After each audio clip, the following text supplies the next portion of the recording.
Bienvenue à la librairie Millefeuille, située à Pont-Audemer, donc dans l'Eure. Une librairie qui aura bientôt 200 ans en 2028 et qui a pu bénéficier en 2024 d'une aide du FADEL pour des travaux de rénovation.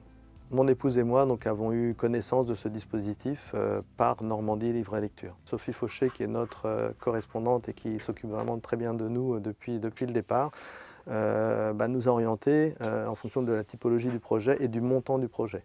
Donc elle nous a orientés, elle nous a dit là c'est vraiment adapté par rapport au dispositif FADEL. Alors le projet a consisté à faire un double vitrage de toutes les vitrines. On a une grande surface de vitrines et donc c'était de regarder comment nous pouvions isoler un peu mieux cette partie-là de la librairie. Les vitrines, c'était du simple vitrage et donc chaque hiver, on a quelque part un peu souffert de la température intérieure, malgré le fait que nous mettions le chauffage à fond. Et donc il y avait une forte déperdition. Et donc c'était très difficile pour mon épouse, pour notre salarié. Le matin, on arrivait, il faisait parfois 11-12 degrés. Et même pour les clients, ce n'était pas forcément évident non plus.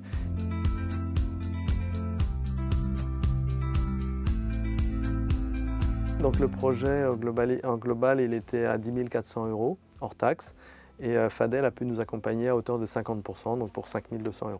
Donc là, 6 mois après les travaux, parce que ça s'est passé en octobre, on a passé l'hiver avec le nouveau double vitrage. Et donc là, ça n'avait rien à voir au niveau confort intérieur, puisqu'on a gagné facilement 5-6 degrés sans consommer plus, enfin même en consommant même un peu moins au niveau du gaz, parce qu'on est chauffé au gaz. Et habituellement, mon épouse elle mettait un complément avec un chauffage électrique. Et là, donc, on a pu gagner sur l'électricité. J'ai regardé tout à l'heure, on a gagné 20% de consommation. Le seul conseil que je peux donner, c'est Normandie Livre et Lecture. Ils sont toujours là pour nous aider, pour nous accompagner et quels que soient les besoins, ils peuvent nous orienter vers des dispositifs d'aide financiers si nécessaire.